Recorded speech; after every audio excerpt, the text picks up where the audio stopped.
ఓం నమో వెంకటేశాయ.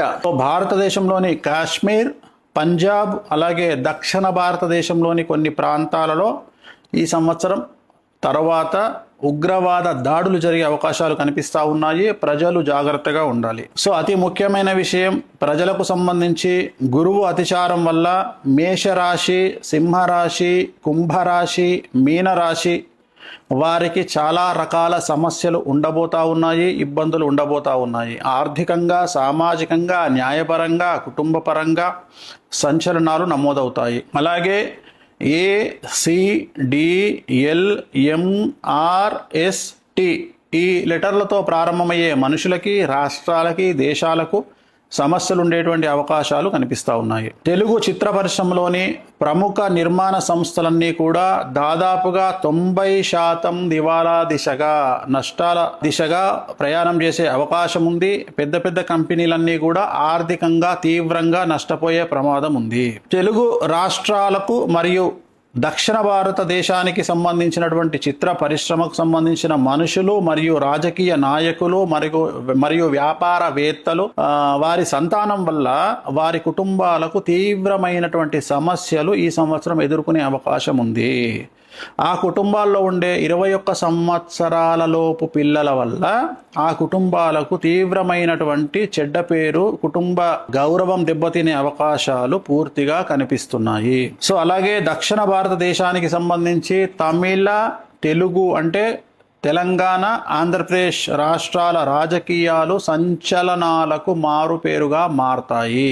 ముఖ్యంగా Telugu main stream media, social media మరియు వ్యక్తిగత యూట్యూబ్ జర్నలిస్టులు మరియు ఫేస్బుక్, ఇన్స్టాగ్రామ్ సోషల్ మీడియా ఇన్ఫ్లుయెన్సర్లు ఇక నుండి చాలా జాగ్రత్తగా మాట్లాడాలి.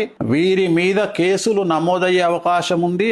అది కూడా పదుల సంఖ్యలో కేసులు నమోదయ్యే అవకాశాలున్నాయి. టీవీ ఛానళ్ల ఓనర్ల మీద, టీవీ ఛానల్లో పనిచేసే జర్నలిస్టుల మీద, అలాగే చాలా మంది జైలుకు వెళ్లే అవకాశాలు కనిపిస్తూ ఉన్నాయి. సో మీడియాలో వచ్చేటువంటి వార్తలకు జనాలు పట్టించుకోని పరిస్థితి రాబోయే కాలంలో గోచరిస్తూ ఉంది. సో గురువు అతిచారం వల్ల వృషభ రాశి, మిథున రాశి, కర్కాటక రాశి, తులారాశి వారికి చాలా బాగుంటుంది. మిగతా రాశుల వారికి మధ్యస్థంగా ఉంటుంది. జూన్ 2వ తేదీ నుండి సాధ్యమైనంత వరకు ఇంట్లో గడియారాలు ఆగిపోకుండా చూసుకోండి. ఆగిపోయిన గడియారాలను వాడకండి. వీలైతే కొత్త చేతి గడియారాలను కొనుక్కోండి, అంటే వాచ్లు కొనుక్కోండి, చేతికి పెట్టుకోండి. ఇంట్లోని వాచ్లు కూడా రిప్లేస్ చేయండి, లేదా పనికిరాని వాచ్లను పడేయండి, కొత్త వాచ్లు పెట్టుకోండి. ఆ టైం కరెక్ట్గా ఉంటేనే మీ టైం కరెక్ట్గా ఉంటుంది అని గమనించండి. మరీ ముఖ్యంగా పసుపు రంగు దుస్తులు ధరించండి. మీ కుటుంబం, సంతానం పట్ల జాగ్రత్తగా ఉండండి. కడుపుకు సంబంధించిన సమస్యలు ఎక్కువగా ఉంటాయి. డబ్బుకు విలువ ఎక్కువ ఇవ్వండి. డబ్బును నిల్వ ఉంచుకోండి.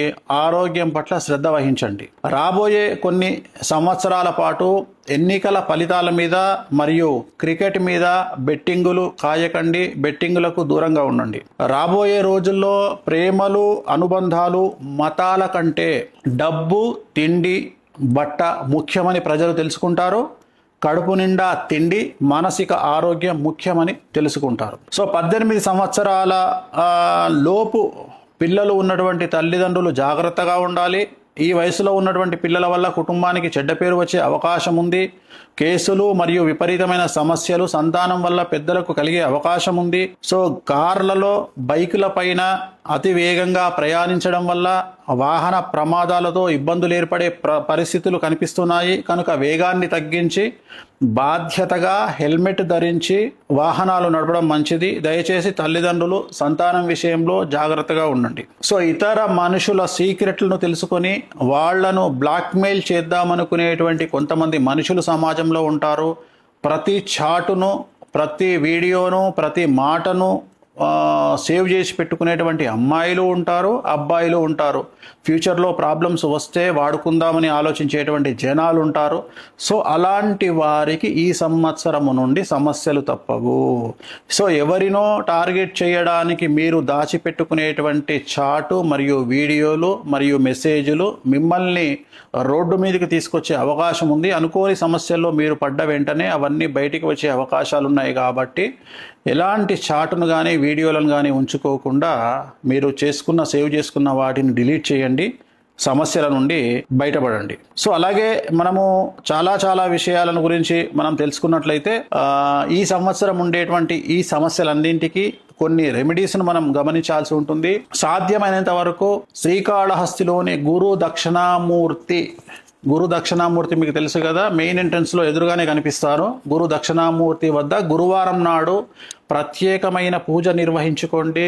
వీలైతే బగలాముఖి అమ్మవారిని దర్శించండి. హిమాచల్ ప్రదేశ్లో ఉన్న బగలాముఖి అమ్మవారిని దర్శించండి. బగలాముఖి మూల మంత్రాన్ని జపించండి. అలాగే తారాపీఠను సందర్శించండి. పసుపు రంగు దుస్తులను ఎక్కువగా ధరించండి. గుర్తుంచుకోండి, ఇవి చేయండి. రాబోయే కాలం అంతా కూడా మీకు అనుకూలంగా ఉండాలి. నేను చెప్పిన అన్ని ఫెయిల్ అవ్వాలి. ఆ సరస్వతి మాత నేను చెప్పిన వాటిని జరగకుండా చెయ్యాలని, మనం అందరం బాగుండాలని మనస్ఫూర్తిగా కోరుకుంటూ ఓం నమో వెంకటేశాయ.